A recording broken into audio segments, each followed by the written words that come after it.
আসসালামু আলাইকুম, learn with Misbah YouTube চ্যানেলে আপনাদের স্বাগতম। গত ভিডিওতে আমি দেখাইছিলাম পোর্টফোলিও প্রজেক্টের ইনস্টলেশন, সেখানে আমরা ব্রিজ প্যাকেজ ইনস্টল করে লগ ইন রেজিস্ট্রেশনও করেছিলাম। তো আজকের ভিডিওতে আমরা ক্রিয়েট একটা ইউজার সিডার তৈরি করব এবং সিডার মাধ্যমে আমরা ইউজার যে লগ ইন করবে সেই লগ ইনের ডাটা একটা রেখে দিব। তো আমরা চলুন দেখি কিভাবে এই কাজটা করতে পারি। তো আমরা দেখেন আমরা এখানে প্রজেক্টটা রান করছি এবং লগ ইন করলে আমরা এখানে লগ ইন করতে পারতেছি। তো এখান থেকে লগ আউটও করতে পারতেছি। তো এইখানে যে আমাদের যে লগ ইন ক্রাইটেরিয়া আছে, এইটা কিন্তু আমরা রেজিস্টার করতে পারবো না। তো রেজিস্টারটা আমরা অফ করে দিব। এখানে যে রেজিস্টার আছে এটা আমরা রেজিস্টার রাখবো না। তো রেজিস্টার রাখলে কিন্তু ড্যাশবোর্ডে লগ ইন করতে পারবে। তো এটা আমরা রাখবো না লগ ইন রেজিস্টারের জন্য যেটা ছিল ওইটা। তো এখান থেকে আমাদের প্রথমে যেটা করতে হবে, একটা সিডার তৈরি করতে হবে, ইউজার সিডার। মূল বিষয়ে আমরা যাচ্ছি। তো এখান থেকে আমরা সিডার তৈরি করার জন্য PHP artisan make seeder user seeder, okay. User seeder একটা তৈরি করলাম, এখানে এন্টার দিলাম। তাহলে এখানে দেখতে পাচ্ছেন যে আমাদের ডাটাবেস থেকে সিডার, এখান থেকে একটা ইউজার সিডার নামে একটা সিডার তৈরি হয়ে গেছে। তো এখান থেকে আমরা কাজ করব। জাস্ট আমরা কি করব, এখান থেকে আমাদের যে ফিল্ড আছে, আমরা ফিল্ডগুলো দেখি। আমাদের এখান থেকে ডাটাবেসটাকে ওপেন করতে পারি। এখানে লোকাল হোস্ট পিএসপি মাই অ্যাডমিন।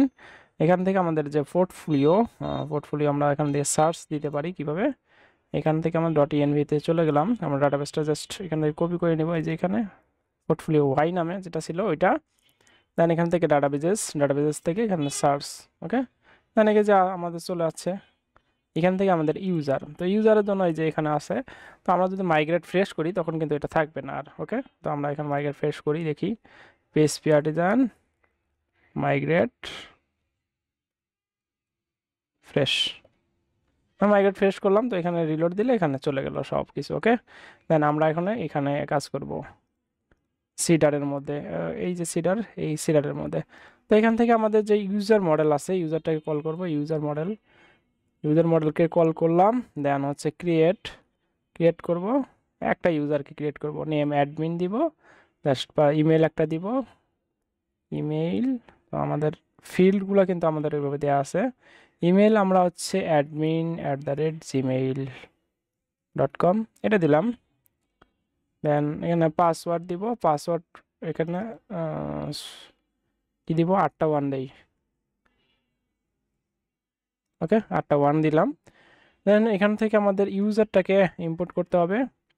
এখানে ইউজারটাকে ইম্পোর্ট করব, import class, right button click করে তার অ্যাপ মডেলস ইউজার, এই যে অ্যাপ মডেলস ইউজার এটাকে আমি ইম্পোর্ট করে নিলাম। এখানে আমাদের আর কিছু করতে হবে না। তো এখন কিন্তু কাজ করবে না, আমাদের ডাটাবেস সিডারের মধ্যে এখানে বলে দিতে হবে। তো এখানে যা ডিফল্ট যেটা দেওয়া আছে এটাকে আমি উঠাই দিলাম, অফ করে দিলাম। দেওয়ার পর এখানে আমাদের কল করতে হবে। এখানে হচ্ছে আমাদের জাস্ট দিস কল ইউজার সিডারটাকে কল দিলাম। এখান থেকে আমাদের ইউজার যে সিডার আছে এখানে ইম্পোর্ট করব, ইম্পোর্ট হয়ে গেছে। দ্যাটস ইট, আর কিছু করতে হবে না। এখন আমাদের এখান থেকে সিড করতে হবে, পিএসপি আর্টিজান ডিবি সিড। তো এখানে আমরা ডিবি সিড করলে এন্টার দিলেই আমাদের সিড হয়ে যাবে। তো এখান থেকে আমরা যদি এখানে আবার ব্রাউজে যাই, ব্রাউজ করি এখানে ইউজার যে টেবিল আছে ওইটাতে, তাহলে আমরা দেখতে পারবো যে আমাদের এখানে সব কিছু ঠিকঠাকভাবে তৈরি হয়ে গেছে। তো এইটা হচ্ছে মূল বিষয় ছিল আমাদের। এখান থেকে আমরা রিলোড দিলাম, লগ ইন করতেছি। তো অ্যাডমিনের জায়গায় admin@gmail.com এটা সব কিছু দেওয়া আছে আমাদের এখানে জাস্ট লগ ইন করতেছি।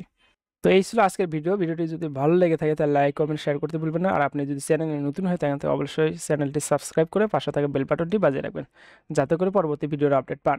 তো পরবর্তী ভিডিওতে আমরা ফন্টিন ব্লেড টেমপ্লেটিং দেখব। তো আমরা ফন্টিনটা একটা নিব, ফন্টিনটাকে নিয়ে সেটাকে আমরা ব্লেড টেমপ্লেটিং করে আমরা কাজ করব। তো সেই পর্যন্ত ভালো থাকেন, সুস্থ থাকেন, আল্লাহ হাফেজ।